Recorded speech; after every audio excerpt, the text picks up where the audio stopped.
What do we should Timmons here? Here is my throwback segment where I talk about the films that turns 10, 20, 30, and 40 this week. Alright. The films celebrating their 10th anniversary. We got X-Men Days of Future Past. Now, of course, this is supposed to follow to X-Men First Class. And between the three, obviously, Days of Future Past is the best one. Of course, directed by Bryan Singer, who obviously a little problematic now.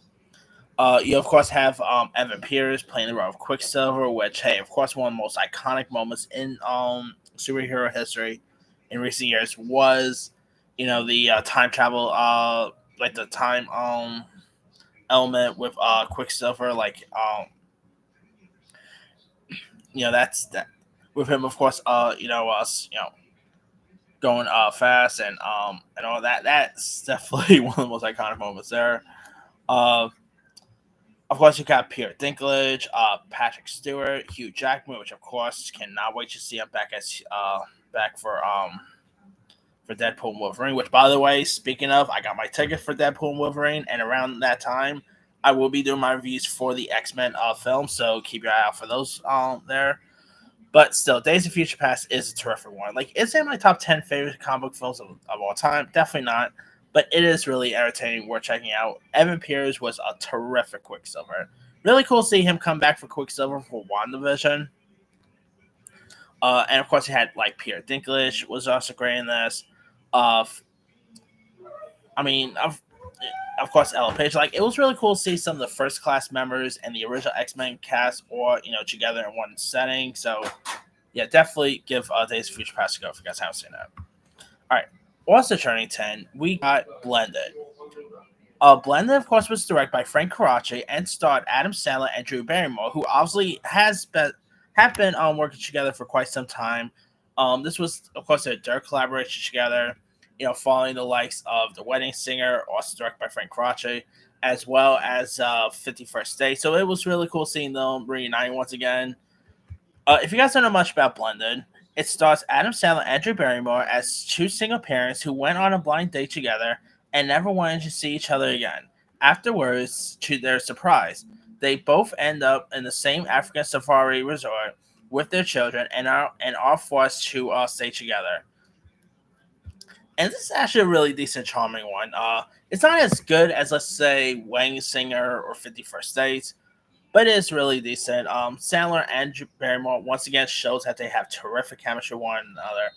It was even really cool around when like Drew Barrymore first started her talk show, and Adam Sandler actually was a guest spot on like one of the first episodes, which I took, and it was of course a like pretty much like a sort of a 51st Dates sequel. If you look, I mean, if you guys haven't seen it, do yourself a favor, go check that one out. And Adam Sandler's doors in this, by the way, were actually played by Bella Thorne. Before OnlyFans kicked in. Her other stuff, the the other girls who plays his doors also includes Emma Furman, who was of course the second actress. She played Casey Lang in the MCU before she was replaced by Catherine Newton, and also the youngest door, by the way, is Ellen Lynn, who, if the name sounds familiar, is because she obviously now is best known for portraying the role of Lexi Cross on the hit Chucky series, which renewed Chucky people. But yeah, Blended is a really decent, charming one. You also had Terry Crews was also in this, Shaquille O'Neal, Joe McHale, Wendy McCovey. Again, it's a great film, no, but I remember I watched this one. I really enjoyed this a lot. So, all right, now another film turning 10 is more of a unknown film. Not many people really heard of it, but it's a film called The Angriest Man in Brooklyn. Now, this is a really touching story here. Now, the film is directed by Phil Alden Robinson, who's best known for directing the classic Field of Dreams. The movie also starred Robert Williams, and it follows an angry, bitter man whose doctor tells him he has a brain aneurysm and has only 90 minutes to live. As a patient races around the city, trying to right his wrongs, the doctor attempts to find him and take him to the hospital. You also had the likes of Peter Dinklage, James Earl Jones, Mila Kunis. The reason why I bring this film up is because I remember watching. I actually saw this one at Deers, believe it or not knowing, because if you guys don't know, this movie actually came out about 3 months before the passing of Robin Williams. This wasn't like his last film he did, because of course his last major film was the Night at the Museum, the third Night at the Museum film.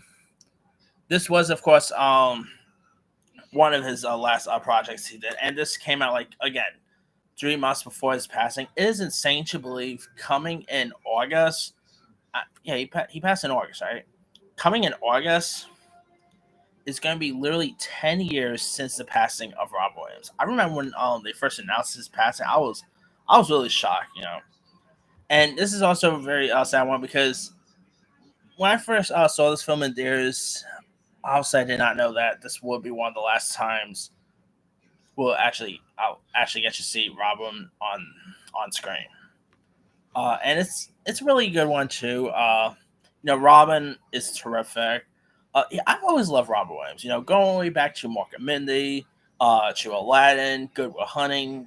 He could do comedy, he could do drama well, and he really was a mix of both with drama and comedy, and he did it amazing. It's a shame that this was pretty much one of the last times I got to see him on screen, and a really heartfelt film too. So if you guys haven't seen Angriest Man Brooklyn, give it a go. It's not really a great film, but it's a really decent little one for checking out. All right, also turning 20, we got Shrek 2. Now, of course, last month I actually got to rewatch Shrek 2 on the big screen because they decided to re-release it for its 20th anniversary. The movie still holds up. While I still always prefer the original Shrek, I adore Shrek 2 a lot. It's definitely one of the top tier best animated sequels out there. Of course, it introduced us to Antonio Banderas as Puss in Boots. Uh, of course, the King of Far, Far and Away, voiced by John Cleese and Julie Andrews. Obviously, the Fairy Godmother. Whoever knew the song "I Need a Hero" will work perfectly with Shrek here. I feel like this movie really brought lots of new fans of "I Need a Hero" song. Now every time you think of that song, you always think of a giant gingerbread man. But yeah, I just adore Shrek 2 a lot. I'm holding out hopes we finally get another Shrek movie, but I mean they've said it's coming, just who knows when. But yeah, Shrek 2 it's a delightful one. I mean, if you guys never seen Shrek 2 for some ever reason, do yourself a favor, go watch it. Who doesn't love Shrek 2? I mean, it's it's a terrific one. All right. Also turning 20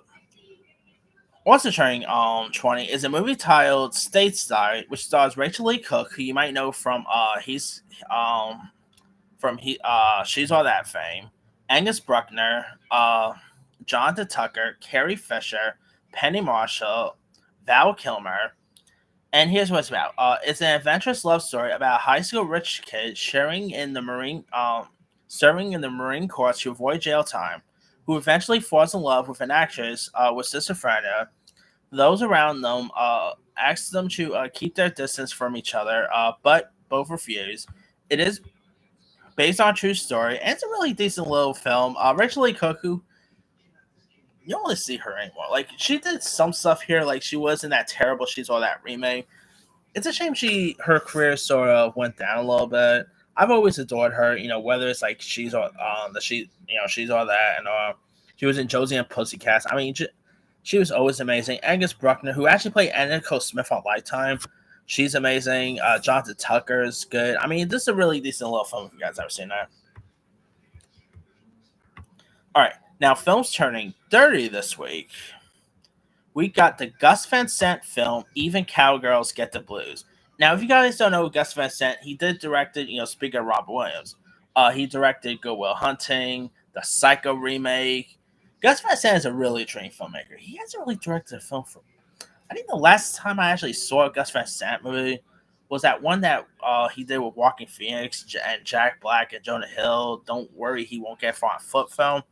It's been quite some time since I've seen a film of his, but Still, this is actually a really decent little film. If you guys don't know much about even Cowgirls Get the Blues, it stars Uma Thurman, which I guess you could say this was like one of her breakout roles. Of course, this was before Pulp Fiction kicked in. Cowgirls Get the Blues also starred the likes of Andy Dickinson, Lorraine Bracco, Keanu Reeves, uh, Heather Grant was also in this. Chris Bank Glover. If you guys don't know much about the story in this, a beautiful young woman who unusually big thumbs, uh, Sissy Hankshaw, played by Thurman, decides, funnily enough, to become a hitchhiker after finding work as a model for a feminine product. Sissy goes to uh, shoot an ad at the Rubber Rose, a ranch owned by the Countless, played by John Hurt, the company's flamboyant cross-country head. And of course, while at the ranch, Sissy meets numerous other eccentric characters, including a cowgirl named Bonanza Jellybean, who's played by Rain Phoenix, who's actually the sister of Joaquin Phoenix and River Phoenix. Of course, you had Keanu Reeves was also in this. It's actually a really decent little film. Uma Thurman is pretty good. It's really charming. Uh, Rain Phoenix, who's been in stuff before, you don't see her hardly in anything else nowadays. But this is a really decent little film. We're checking out. All right, also turning dirty is Maverick. Now, this is a western. Now this actually is directed by Richard Donner, who is best known for directing the original Superman film, Lethal Weapon. This, of course, stars Mel Gibson, who obviously has been in the Lethal Weapon films, Jodie Foster, James Garner, and it's actually based on a TV series that ran from like the 1957 to 62. Uh, and it stars Mel Gibson, who plays Brett Maverick, a card player and con artist who collects money in order to enter a high stakes poker game. Uh, you also had the likes of Graham Greene, Alfred Molina. You also had cameo appearances by like Western film actors, country music stars, and all. It's a really decent one.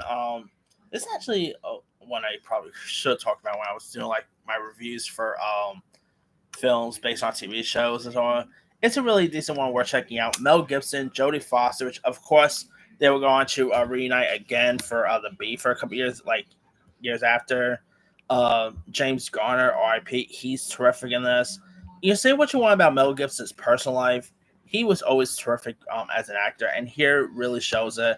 It had some fun humor to it. I mean, if you guys haven't seen Maverick, I say give it a go. All right, now only one film turning 40 this week, and this is the iconic one, and that is Indiana Jones and the Temple of Doom.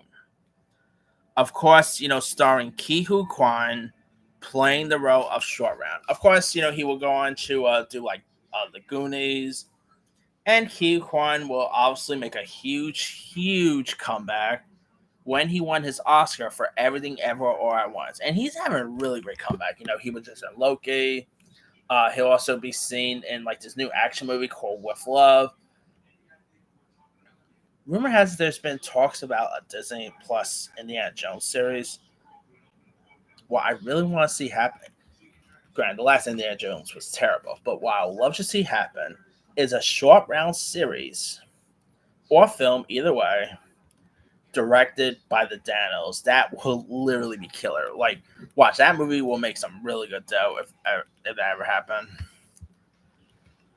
Of course, the Danos did like everything ever, so I think that will be killer. But anyway, now of course, Indiana Jones Temple of Doom was the follow up to Raiders of the Lost Ark, and based on the story by George Lucas, and was obviously directed by Steven Spielberg.